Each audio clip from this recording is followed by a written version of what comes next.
अगर आप किसान हैं तो किसान एक छोटी मात्रा में भी काम शुरू कर सकता है। परचेज कॉस्ट हो गया, ह्यूमन रिसोर्स कॉस्ट हो गया, लेबर कॉस्ट हो गया, ये सारी मिला जुलू करके मतलब मान के चलिए 6 लाख रुपए इज़ अ गुड अमाउंट। जहाँ तक कि मुझे मालूम है नाबार्ड के थ्रू कई सारी जो है स्कीमें हैं इसमें, जिसमें गवर्नमेंट अप्रेज कर रही है। एक केज्ड बर्ड होती है, फ्री रेंज का तरीका बिल्कुल अलग होता है, उसमें खुला छोड़ दिया जाता है तो नेचुरल ऑर्गेनिक खाना खाता है वो। अगर आप चूज़े को 37 डिग्री 35 डिग्री अबव टेम्परेचर नहीं देंगे तो बीमारियां आती हैं उसमें। लाइट और वेंटिलेशन बहुत ज़्यादा ज़रूरी है। इनफैक्ट मतलब कड़कनाथ से लेकर के किसी भी फार्मिंग में बहुत ज़्यादा ज़रूरी है। काला सोना सेहत के लिए शुद्ध अमृत, कई सारी बीमारियों का एक एकमात्र इलाज। अंडे, मांस और यहां तक कि पंख भी काले।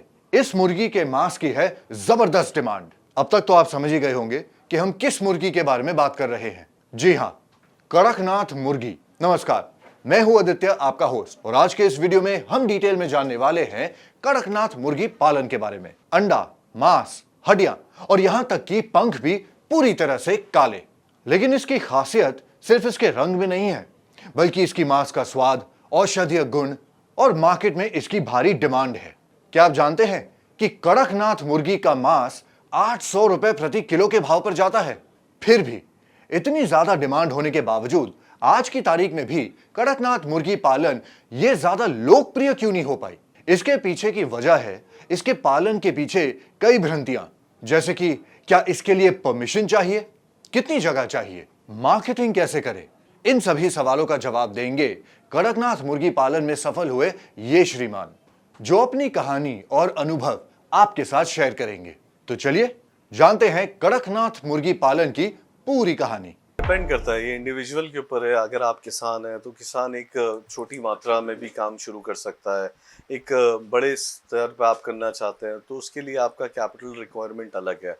तो किसान की अगर बात करा जाए तो वो इंडिविजुअली अगर शुरू करना चाहता है तो मात्र मान के चलिए आप 10,000 रुपये में भी एक अच्छा अमाउंट से काम चालू कर सकता है।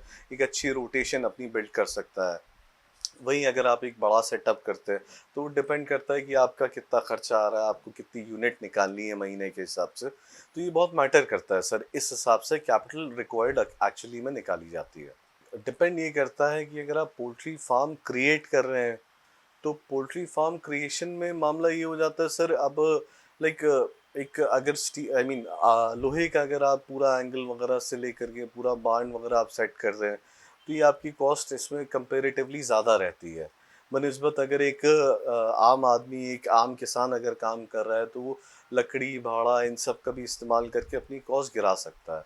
बट ऑन द कॉन्ट्ररी अगर एक चूज़े की बात करें तो इसका एक चूज़ा जो है 60 रुपये से लेकर के 80-90 रुपये वो ब्रूडिंग के दिन के हिसाब से जो है वो मैटर करता है। पर यूनिट इस तरीके से गिरता है इसके एक चूज़े का रेट।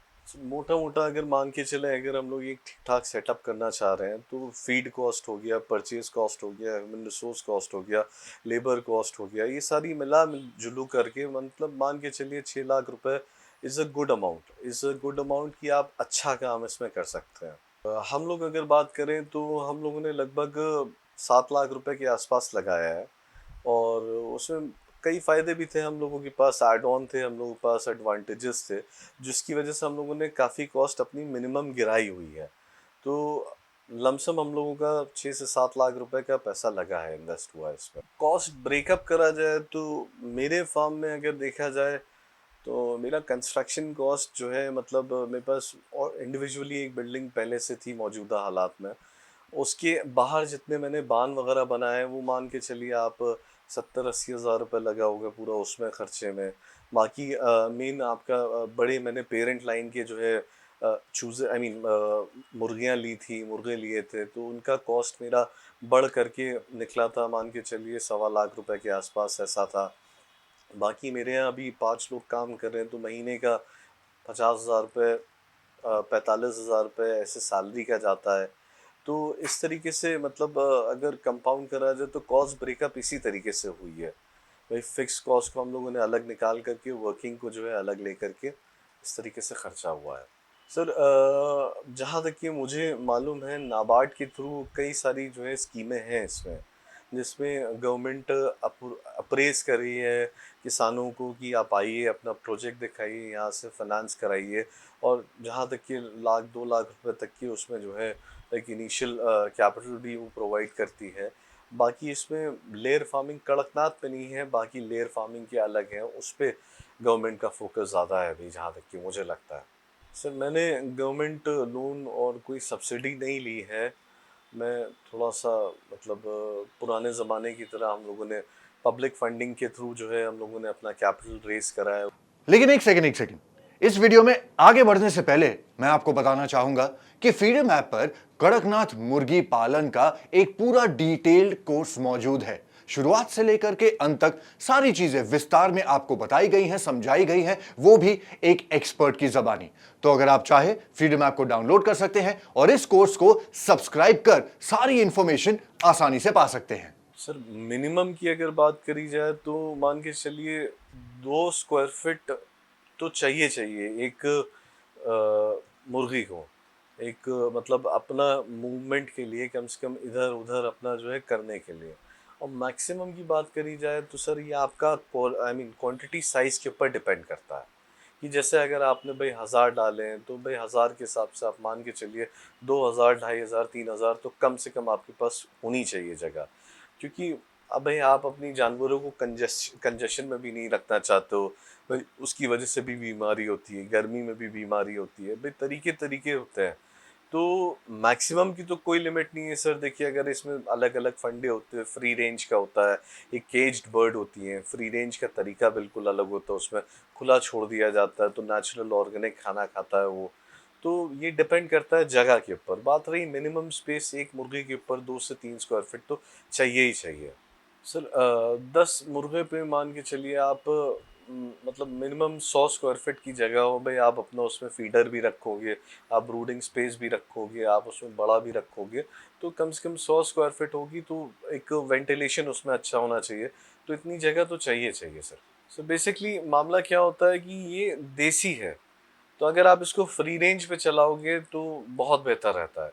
फ्री रेंज से मुराद क्या है कि आपने उसमें जो है मकई हो गया, जितना भी लोकल खाना हो गया, आटा हो गया, बाजरा हो गया, इन सब का इस्तेमाल करा, घास फूस का इस्तेमाल करा, ये सब का इस्तेमाल करोगे तो आपका अल्टीमेटली फीड कॉस्ट भी कम होगा। फिर नेचुरल हैबिटेट में एक जानवर स्ट्रेस फ्री का अपना जो है चरेगा, घूमेगा फिरेगा। एक जो ज़िंदगी होती है, हर आदमी चाहता है वैसे ही जानवर भी चाहता है अपनी एक ज़िंदगी जीना। तो उस तरीके का environment is the I think is the best environment for these. Minimum उसमें बीमारियां होती हैं, मैक्सिमम उनमें जो है स्ट्रेस भी बिल्कुल नहीं होता है, तो बहुत खुश माहौल में रहता है। मामला क्या है सर, ये ब्रॉयलर की तरह इतना सेंसिटिव नहीं होता। तो इसमें मतलब आई विल से दैट आपको कोई ज़रूरी नहीं है कि आप इसमें स्पेसिफिकली आप जो है डिज़ाइन करिए, बिकॉज अब तो कई नोट्स आ चुके हैं भाई। लेयर फार्मिंग का भी तरीका हो गया, केज फार्मिंग का भी तरीका हो गया, फ्री रेंज का भी तरीका हो गया। तो ये सब अलग अलग तरीके हैं सर, बट इसमें मेन जो मैटर करता है पोल्ट्री फार्म को डिज़ाइन करना, वो उसके स्टेजेस हैं बेसिकली। जैसे ब्रूडिंग का स्टेज हो गया, उसके बाद मैच्योरिटी का स्टेज हो गया, फिर एग लेइंग का स्टेज हो गया। आपको अपना हमेशा अभी भी कभी भी आप अपना जो है फार्म डिज़ाइन करें तो अपने स्टेजेस के हिसाब से डिज़ाइन करें, ताकि आपका एक साइक्लिकल ऑर्डर में, एक रोटेशन ऑर्डर में आपका काम चलता रहे। वरना अन्यथा क्या होगा, आपकी जो है जगह की स्पेस जो है कम पड़ने लग जाएगी। आपने स्टॉक डाल दिया तो आप उसमें 12 महीने जो आप उसका जो लाभ है वो नहीं ले पाएंगे। आपको मिलेगा भाई 3 महीने 4 महीने में एक बार उसका जो है फ़ायदा मिल गया। तो ये इशू है और ये इसी तरीके से आप डिज़ाइन करें। बाकी उसके अलावा I won't say that you know there is a specific, कि कोई भी स्पेसिफिक तरीका है। ये बहुत अहम चीज़ है कि अगर हम लोग उसमें वेंटिलेशन मैक्सिमम रखें। देखिए लाइट, नेचुरल लाइट इनको चाहिए होती है। अगर देखिए एक हम लोग क्या करते हैं भाई, इनिशियल में तो हम लोग ब्रूड करें, इनिशियल में हीट भी उनको चाहिए, 37 डिग्री चाहिए ही चाहिए। अगर आप चूज़े को 37 डिग्री 35 डिग्री अबव टेम्परेचर नहीं देंगे तो बीमारियां आती हैं, उसमें बीमारियां आती हैं, मोर्टालिटी हो जाती है। हम लोगों को अगर जितनी अच्छी ब्रूडिंग करेंगे उतने ही ज़्यादा चांसेस हम लोगों के सक्सेसफुल फार्मर कन्वर्ट होने के। तो लाइटिंग बहुत ज़रूरी है। प्लस मुर्गे की बीट जो होती है ये अमोनिया रिलीज करती है। तो क्या होता है, एक सफाई हो गई और एक हवा वेंटिलेशन, का सोर्स होना बेइंतहा ज़रूरी है। अगर ये नहीं होगा तो क्या होगा, मुर्गा जो है कंजेशन में आकर के स्ट्रेस में आ जाएगा। स्ट्रेस में जैसे ही आता है तो मरने लग जाता है। आप उसको पहचान नहीं पाओगे दिक्कत क्या है, प्रॉब्लम क्या है, आप एकदम से जो है परेशान हो जाओगे, एकदम से क्या हुआ। तो कहीं न कहीं ये 2 फैक्टर, लाइट और वेंटिलेशन, बहुत ज़्यादा ज़रूरी है। इनफैक्ट मतलब कड़कनाथ से लेकर के किसी भी फार्मिंग में बहुत ज़्यादा ज़रूरी है। तो इसका बिल्कुल ख़्याल रखना चाहिए। पोल्ट्री फार्म में सर देखिए अलग-अलग नेचर होता है। देखिए आप पोल्ट्री फार्म में रोड एक्सेस अच्छा है तो इंडीड बिज़नेस अच्छा होगा। ये तो नो डाउट कोई इश्यू है, बट ये ऐसा धंधा है सर जिसमें एक डिमांड होती है। मतलब रोज़ की एक डिमांड है। तो उस डिमांड को मीट करने के लिए मतलब आज भी हिंदुस्तान में इतना उत्पादन नहीं है, इतना जितना डिमांड को मीट आउट कर पाए। तो कहीं न कहीं एक ये बिज़नेस की यूनिकनेस कह लीजिए, प्रोडक्ट की यूनिकनेस है जो कि आदमी को गाँव देहात तक की खींच ले आता है कि भैया आकर के वो अपना मुर्गा लेकर के अपना लोड करा कर के चला जाता है। दोनों ही ज़रूरी है कह लिया।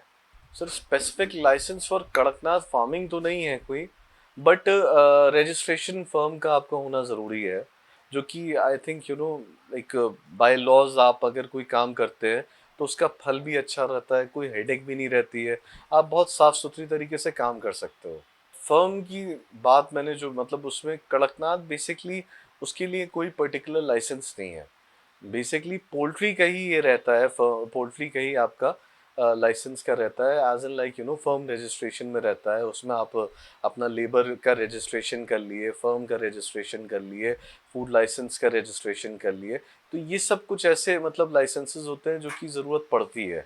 भाई आप करा लेंगे तो बहुत बेहतर रहेगा, आपको बहुत विदाउट हेडेक आप काम करते रहेंगे उसमें। सर देखिए इसके लिए हम लोगों की गवर्नमेंट ने बहुत अच्छे सॉल्यूशंस निकाले हुए हैं। लाइक गवर्नमेंट में अलग अलग जगहों पे पशुपालन केंद्र हैं जहाँ पे आप जा कर के उनकी हेल्प लेकर के लाइसेंसेस अवेल कर सकते हैं।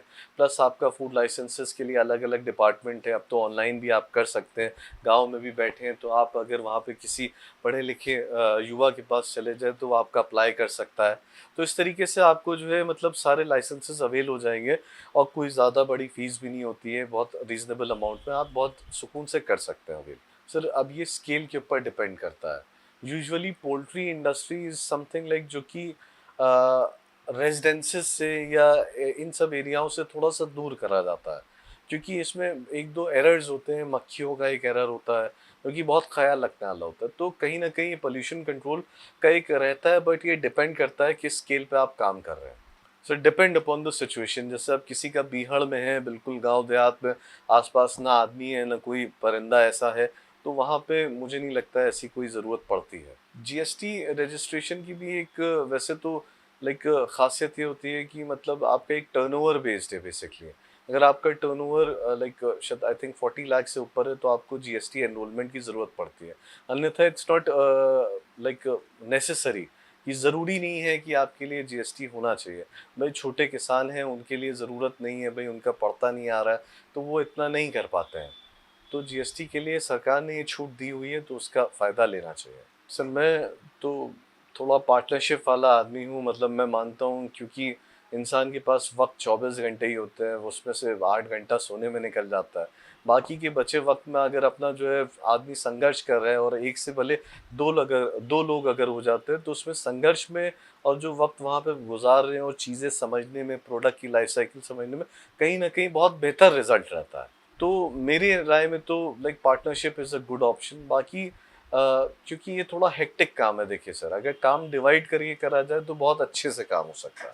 फ़ायदा तो देखिए अल्टीमेटली अगर बात करी जाए, फ़ायदा तो प्रोप्राइटरशिप में ज़्यादा ही रहता है। देखिए क्योंकि आपको भाई किसी से शेयरिंग नहीं करना है, बट एक फ़ायदा के साथ साथ एक जो स्केलेबिलिटी होती है वो बहुत मैटर करती है। देखिए धंधे में अगर आपको स्केलेबल करना है धंधा तो आपके पास मजबूत लोग होना चाहिए, आपके पास एक टीम डेवलप्ड होनी चाहिए, उस तरीके से काम का एक एंगल होना चाहिए, तभी जाकर के काम आगे बढ़ सकता है। वरना आप एक छोटे से स्केल पे आप स्तर पे वहीं पर रुक जाओगे। तो वो आपके ऊपर है। वीडियो देखने के लिए बहुत बहुत धन्यवाद। इनफैक्ट अगर आपको यह वीडियो पसंद आया है तो इसे लाइक और शेयर भी जरूर कीजिएगा ताकि आपकी तरह और भी ज्यादा क्यूरियस लोग इसकी जानकारी को पा सके। और अगर लाइक और शेयर कर ही रहे हैं तो अगर कोई सवाल हो मन में तो उसके बारे में कमेंट भी छोड़िएगा, हम आपके सवालों का जरूर जवाब देंगे। एक बार फिर से नमस्कार, मैं हूं आदित्य, आपका होस्ट। वीडियो देखने के लिए धन्यवाद।